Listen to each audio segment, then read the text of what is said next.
শেখ হাসিনা পলায়ন। কোথায় গেছেন? ভারতে। এখন ভারত তাকে জায়গা দিচ্ছে না। ভারত তার জন্য তাকে যুক্তরাষ্ট্রে পাঠানোর জন্য আবেদন করেছে, অ্যাজাইলাম বাতিল করেছে ইউএসএ। তারপর আবেদন করেছে লন্ডনে, সেখানেও যুক্তরাজ্য দিচ্ছে না, অ্যাজাইলাম বাতিল করে দিচ্ছে, তাকে নিতে চাচ্ছে না, তার দেশে ঢুকতে দিবে না। এখন জার্মানিতে আবেদন করেছে, গত রাত্রে 3টায় দেখলাম, সেখানেও তাকে জায়গা দিচ্ছে না। এখন এই যে 76 বছরের মহিলা, আপনারা একটু গভীরভাবে চিন্তা করেন, বিশ্বের সব উন্নত দেশ জেনে গেছে শেখ হাসিনা যে একজন স্বৈরাচারী ছিলেন। শেখ হাসিনা কত নিকৃষ্ট, নির্লজ্জ, বেহায়া, রক্তরাক্ষসে ছিল। প্রতিদিন বাংলাদেশের জনগণের রক্ত পান করেছে। 16 বছর বাংলাদেশের নাগরিককে কত কষ্ট দিয়েছে, সব বিশ্ব দরবার জেনে গেছে। এখন এই মহিলাকে কোথাও জায়গা দিচ্ছে না বিশ্ব দরবার। ছি হাসিনা, ছি আওয়ামী লীগ। আমি প্রথমেই আমাদের বাংলাদেশকে মুক্ত করেছেন ছাত্র বৈষম্য আন্দোলনের ডাক দিয়ে যে ছাত্র ভাইয়েরা, তার প্রধান নাহিদ ইসলাম, সারজিদ আলম, তার সমন্বয়ক গঠিত আরও যারা আছেন, এবং ঢাকা বিশ্ববিদ্যালয়ের নজরুল আসিফ স্যার সহ সবার প্রতি আমার শ্রদ্ধা, সালাম। আপনারা দেশ স্বাধীন করেছেন, দেশকে মুক্ত করেছেন, 16 কোটি মানুষকে প্রাণ ফিরিয়ে দিয়েছেন বাংলাদেশের প্রাকৃতিতে। আমাদের দেশ কত সুন্দর, কিন্তু রাত পোয়ালেই মনে হতো যে কোথাও না কোথাও কী করতেছে। এখন মনে হচ্ছে আমাদের দেশ খুবই শান্তিতে আছে। এই দুদিনে নিঃশ্বাসের স্বস্তি নিতে পারছি। ছাত্র ভাইয়েরা, আপনারা যে তত্ত্বাবধায়ক অন্তর্বর্তী সরকার গঠনের প্রধান উপদেষ্টা নির্বাচন করেছেন ডক্টর ইউনূস স্যারকে, সেটার জন্য আরও খুশি হলাম, আপনাদের সাথে সহমত পোষণ করছি। উনি একজন শিক্ষিত মানুষ। শিক্ষিতর হাতে দেশ গেলে অবশ্যই দেশ উন্নত হবে, দেশের পরিচালনা উন্নত হবে।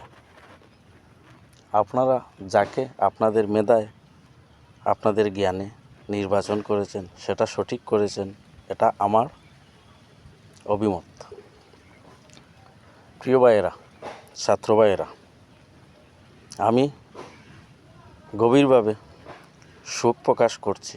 আমি স্মরণ করছি এই আন্দোলনের প্রথম বীরশ্রেষ্ঠ সন্তান, বাঙালি জাতির বীরশ্রেষ্ঠ উপাধি ইতিমধ্যেই দিয়ে দিয়েছে বাংলাদেশ সেনাবাহিনী স্যার ওয়াকারুজ্জামান, উনি দিয়ে দিয়েছেন আবু সাঈদকে। আমি ওনাকে আমার অন্তর থেকে গভীরভাবে সালাম, শ্রদ্ধা জানাচ্ছি, শুভেচ্ছা জানাচ্ছি। এখন প্রশ্ন হচ্ছে, আমাদের দেশকে কোথায় রেখে গেছে? এই দেশকে আবার উপরে তুলতে হবে, বিশ্বের দরবারে উন্মোচিত করতে হবে। পরবর্তী প্রজন্ম যেন আপনাদের মাধ্যমে সুন্দর একটা বাংলাদেশ উপহার পেয়ে যায়। প্রিয় ভাইয়েরা, আপনারা যে ব্যাপারে যে সিদ্ধান্ত নিচ্ছেন, আমি তা দেখছি, তাতে আমার ক্ষুদ্র জ্ঞান যা বলে এটাই বলতেছে যে আপনারা যা সিদ্ধান্ত নিচ্ছেন সঠিক সিদ্ধান্ত নিচ্ছেন। আপনারা যাকে এই দেশের রাষ্ট্রনায়ক হিসাবে দেখতে চান, আমি সহ আপনার বাংলাদেশের 16 কোটি জনগণের পক্ষ থেকে আমি সাধুবাদ জানাই। প্রিয় ভাইয়েরা, দেখেন আপনাদের, এটা আমি আমার অভিমত প্রকাশ করছি আপনাদের কাছে এই ভিডিওর মাধ্যমে। বিশ্বের কোনো দেশে সরকারি ছুটি 2 দিন নাই, যার কারণে ব্যাহত হচ্ছে। বাংলাদেশে স্কুল কলেজ শুক্রবার, শনিবার, বৃহস্পতিবার আবার তাও 2 ঘন্টা। এর মধ্যে লেখাপড়া কী করবে বাচ্চারা? আজকে প্রাইমারি স্কুলে গিয়ে ঢুকলে দেখা যায় শেখ হাসিনা, শেখ মুজিবের ছবি ঝুলানো। এখানে গিয়ে কি বাচ্চারা শিখবে যে শেখ হাসিনা আর শেখ মুজিব এই দেশের প্রধান ছিল, এই দেশের মালিক ছিল? আমার জোর দাবি আপনাদের প্রতি ছাত্র ভাইয়েরা, আপনারা সেনাবাহিনীর সাথে আলাপ করে শেখ হাসিনা, শেখ মুজিবের সব ছবি যাতে কোনো এই দেশের সরকারি গণতন্ত্রের দেশে কোনো সরকারি অফিস আদালতে এই ছবি ঝুলানো থাকবে না। এই দেশ আপনাদের, আমাদের জনগণের। আমি চাই না এই পরবর্তী প্রজন্ম শেখ হাসিনাকে চিনুক। একজন রাক্ষসে স্বৈর শাসিকা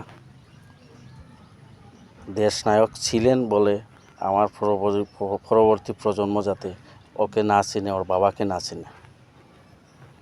আমি ধন্যবাদ জানাই আমাদের সেনাপ্রধান বাংলাদেশের জনাব ওয়াকার ইউনুস স্যারকে ও তার সেনাবাহিনীকে আমার শ্রদ্ধা, সালাম, অভিবাদন।